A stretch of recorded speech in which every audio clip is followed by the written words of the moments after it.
Fala galera, professor Geraldo Neto voltando aí. Vamos dar continuidade ao nosso estudo em atos administrativos, perfeito? Show de bola. Vamos lá. Na aula de hoje nós vamos trabalhar ato simples, complexo, composto e dando continuidade às classificações, ok? Vem comigo. Cai muito em prova isso, tá? Olha só. Ato administrativo simples, complexo e composto. Galera, simples, complexo e composto. Isso daqui, você pode ver divergências doutrinárias acerca disso. O que eu estou colocando para você é o que é majoritário em concurso público, perfeito? Então, vamos cair dentro, tá? Olha só. Ato administrativo simples. É aquele que resulta da vontade, da manifestação de vontade de um único órgão. Seja ele unipessoal ou seja ele um órgão colegiado. Isso é irrelevante, beleza? Aqui, ó. Sendo irrelevante o número de agentes que participarão da edição do ato. A edição do ato simples, ela depende da vontade de um único órgão e independe de aprovação ou homologação posteriores. Por que eu estou falando isso?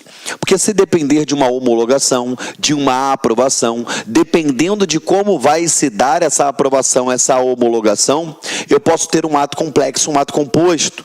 Então pensa, se um único órgão pratica aquele ato e não depende mais de nada, eu estou diante de um ato simples, perfeito?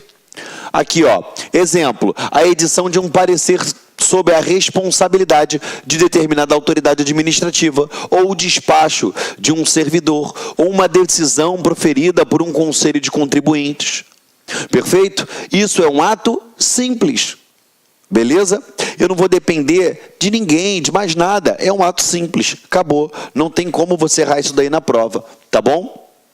Aqui, ó, a decisão proferida a um conselho de contribuintes. Nesse caso, apesar de ser composto de vários membros, ou seja, apesar daquele conselho de contribuintes, daquele órgão ser um órgão colegiado, a decisão é uma só, representando a vontade da maioria, perfeito? Então, embora seja um colegiado, aquele colegiado ele pode ditar um ato simples, perfeito? Show de bola? Vamos embora, vamos adiante. Ato administrativo complexo. É aquele que depende da manifestação de vontade de 2 ou mais órgãos para que ele seja editado. Então, olha, simples, um único órgão.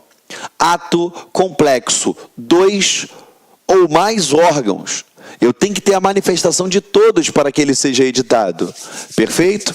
Aqui, ó, apesar de ser um único ato, lembre-se, o ato complexo é um único ato, mas ele carece da manifestação de mais órgãos, de 2 ou mais órgãos. Apesar de ser um único ato, é necessário que exista um consenso entre diferentes órgãos para que possa produzir efeitos desejados.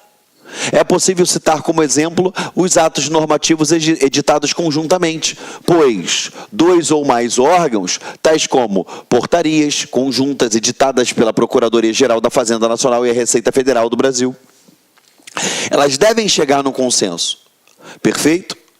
Estamos juntos? Sim ou não? Vamos lá, continuando aqui com você. Olha só. Aqui, ó, editadas pelo Poder Judiciário, exemplo, a Portaria Conjunta 01/7/2017, de 2007, que regulamenta adicionais e gratificações no âmbito do Judiciário. Ou seja, eu tenho vários exemplos para trabalhar isso com você. Um exemplo que é muito bacana, que cai muito em prova, é a aposentadoria. Porque eu tenho a manifestação do órgão que pertence ao servidor, e a manifestação do Tribunal de Contas. Após as duas manifestações, é que eu tenho a prática de um único ato, que é o ato de concessão da aposentadoria. Perfeito? Depois eu vou botar isso tudo no quadro para você, tá? Olha só, continuando com você aqui, ó. Nesse caso, deve ficar claro que existe uma manifestação conjunta de vontades, tá? Eu não tenho uma manifestação principal e a outra acessória. É uma manifestação conjunta de vontades. Grave isso. Perfeito? de todos os órgãos envolvidos antes do ato ser editado. Por outro lado, ato administrativo composto é aquele em que apenas um órgão manifesta a sua vontade. Todavia, para que se torne exequível, é necessário que outro órgão também se manifeste com o objetivo de ratificar, aprovar, autorizar ou homologar o ato. Então você está percebendo que eu tenho uma manifestação principal e uma manifestação acessória. Essa acessória ela pode ser uma autorização, uma aprovação, uma ratificação, uma homologação. Perfeito? Foi? Olha só, nesse caso, o ato composto, o seu conteúdo ele é definido por um órgão. Mas para que ele produza seus efeitos é necessário a manifestação de outros órgãos. Perfeito? Aqui, ó, um exemplo, como ato composto, podemos citar a nomeação dos ministros do STF. Aqui, ó, nas palavras da própria Di Pietro, ela diz, ó, teríamos um ato principal, que é a nomeação efetuada pelo presidente da República, e outro acessório, secundário, que seria o quê? Aquela sabatina feita pelo Senado Federal, porque somente após a sabatina é que vai ser ratificada aquela nomeação feita pelo presidente da República. Perfeito, galera? Sim ou não? Estamos juntos? Olha só, a gente tem que ter muito cuidado com isso, muito para não confundir composto com complexo. Por quê? O complexo, ele depende da manifestação de vontade de 2 ou mais órgãos para que seja editado. Apesar de ser um único ato, é necessário que exista esse consenso entre os diferentes órgãos. Beleza? Somente assim ele vai produzir efeitos, tá? Há exemplo que ocorre na relação da aposentadoria, conforme eu já disse para vocês. Somente após a manifestação de todos os envolvidos, ou seja, do órgão a qual ele pertence e o Tribunal de Contas, aquele ato ele se aperfeiçoa. E aí eu tenho a aposentadoria. De outro lado, eu tenho o ato composto, que é aquele em que apenas um órgão manifesta a sua vontade. Mas, para que se torne exequível, é necessário que outro órgão também se manifeste com o objetivo de ratificar, aprovar, autorizar ou homologar o ato. Geraldo, desenha porque eu não entendi? Claro, a gente desenha. Olha só. Ato simples.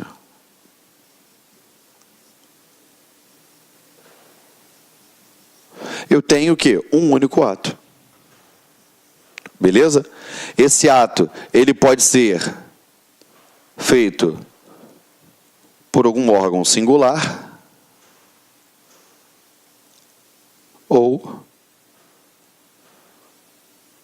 colegiado. Beleza? Agora, ato complexo. Eu tenho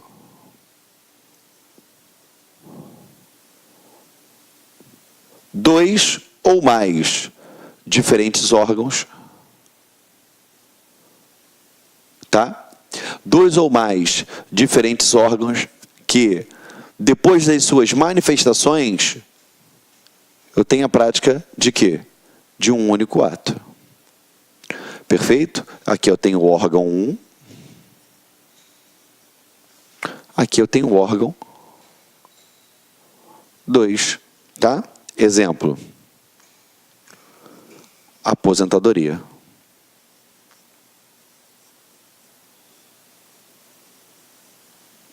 Show de bola? Agora,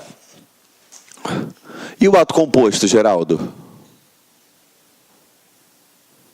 O ato composto, eu tenho um ato principal,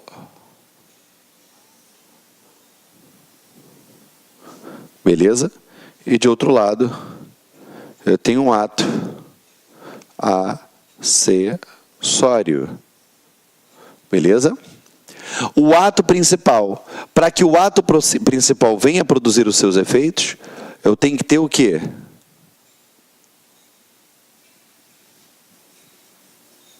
O ato acessório.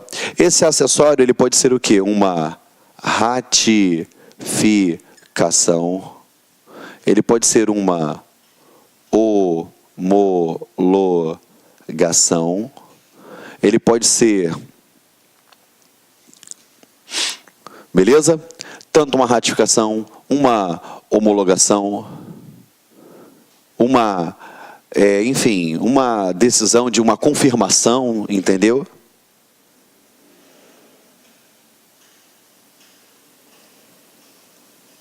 Beleza? Me dá um exemplo, Geraldo. Sim. Aí tu bota aqui, ó, escolha